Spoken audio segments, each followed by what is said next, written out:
उत्तराखंड के धराली में भी जिंदगी की जंग जारी है। खबर यह है कि भारी बारिश के बीच धराली में रेस्क्यू ऑपरेशन पर ब्रेक लग चुका है। भागीरथी नदी फिर से उफान पर है। खराब मौसम के चलते हर्षल बाजार को खाली करा लिया गया है। 5 अगस्त को यहां बादल फटने की घटना हुई थी। अब तक 100 लोग लापता बताए जा रहे हैं। धराली के रास्ते जगह जगह भूस्खलन से सड़क टूटने की वजह से बड़ी मुश्किल से राहत कर्मी धराली पहुंच पाए हैं, लेकिन अब फिर से राहत अभियान पर ब्रेक लग चुका है।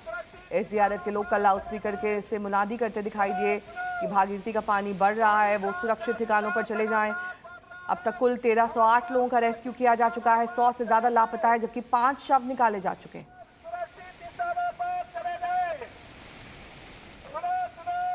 आज तक संवाददाता आशुतोष मिश्रा अब भी धराली में ही मौजूद है। वो लगातार धराली से ग्राउंड रिपोर्टिंग कर रहे हैं। आइए आपको दिखाते हैं उनकी एक रिपोर्ट, और आपको अंदाजा हो जाएगा इस रिपोर्ट से कि धराली में क्लाउड बर्स्ट से कितनी बर्बादी हुई। 100 से ज्यादा लोग अगर लापता हैं तो वो कहाँ हैं? क्या वो इस मलबे में हो सकते हैं? अब ये होटल है पीछे, ठीक पहाड़ से जब आपदा आई थी तो सबसे पहले इन इलाकों को चपेट में लिया। मलबा आया, दलदल है, और ये पूरा होटल है जमीन पर चला गया। सब कुछ तबाह हो गया। ऊपर का हिस्सा भी बर्बाद हुआ। जाहिर है कुछ लोग हो सकता है यहाँ काम भी करते हों, या कुछ लोग हो जो यहाँ रह रहे हों। और अभी भी जिस तरह के निशान यहाँ पर उस विध्वंस के हैं, जिस तबाही के हैं, ये किसी का बटुआ है।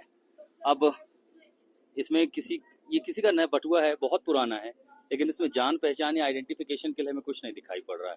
कम से कम अगर ये होता, किसी तरह के कार्ड होते या नाम होता, तो जरूर पता लग जाता कि आखिर ये किसका है। ये किसी का बटुआ यहाँ पर पड़ा हुआ है। उसी तरह सजावट की बहुत सारी चीजें हैं। देखिए होटल इस तरह से सजाया जाता था, सब कुछ टूट के नीचे आ चुका है। अब कई सारे लोग यहाँ काम करते होंगे, उनकी जीविका का साधन होगा, और उसी के साथ साथ बहुत सारे और जो लोग काम करते होंगे, मजदूर हैं, कर्मचारी हैं, और वो लोग भी जो पर्यटक थे, जो संभवतः इस संपत्ति में, इस प्रॉपर्टी में, इस गेस्ट हाउस में रह रहे हों। यहाँ रेस्क्यू ऑपरेशन भी चल रहा है बड़े पैमाने पर। बीआरओ की जो टीम है वो रास्ता भी बना रही है, लेकिन इस जगह को फिर से उसके मूल रूप में लाना सबसे बड़ी चुनौती होगी। जैसे जैसे यहाँ से मलबा हट रहा है धराली में, उस विभीषिका की बहुत सारी तस्वीरें अब सामने आ रही हैं। ये जो घर है, ऊपर का होटल है, नीचे का पूरा हिस्सा जमींदोज हुआ पड़ा है। अब इसके आगे आप समझ सकते हैं कि अगर कोई होगा तो जब तक अंदर जाकर के मैनुअली खुदाई नहीं होगी तब तक नहीं पता चलेगा। यहाँ किसी की गाड़ी थी, चूंकि राष्ट्रीय राजमार्ग था, गाड़ी पार्क थी, गाड़ी में कोई था नहीं, पूरा का पूरा हिस्सा दब चुका है। और इसके पीछे जितनी दुकानें, जितना भी स्ट्रक्चर आप देख रहे हैं, देखिए इस पर मैं पूरा चल के जा पा रहा हूँ।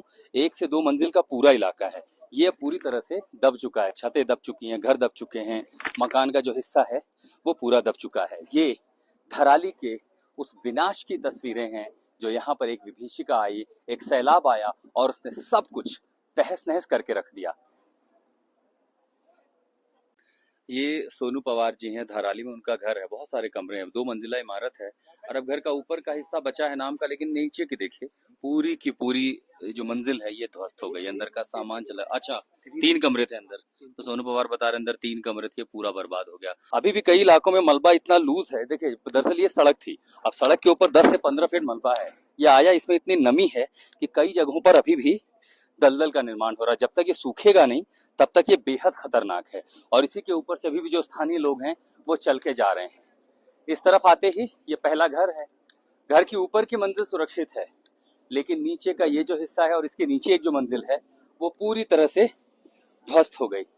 अब यहाँ क्या ये संभवतः ये भी होटल था? देखिए अंदर सिर्फ कीचड़ है, दलदल है, पूरी तरह से बर्बाद हो चुका है। खून पसीने की मेहनत से बनाया हुआ ये निर्माण लोगों की जीविका का भी साधन था। बहुत सारे लोग काम करते होंगे, उनकी भी रोजी रोटी जुड़ी होगी, लेकिन वो सब इस सैलाब ने तबाह कर दी। धराली में जो बर्बादी आई है, बहुतों को उसने बेरोजगार कर दिया। लेकिन उससे भी बड़ी चुनौती है कि जो लापता लोग हैं वो आखिर कहाँ हैं? क्या वो इस मलबे में हैं, जो इस शहर में आए थे अच्छा समय बिताने, लेकिन सैलाब ने उनके परिवारजनों को ऐसी डरावनी यादें दे दी हैं जिससे वो कभी उबर नहीं पाएंगे। देखिए ये उसी विभीषिका की तस्वीरें हैं धराली में, जहां आज तक मौजूद है।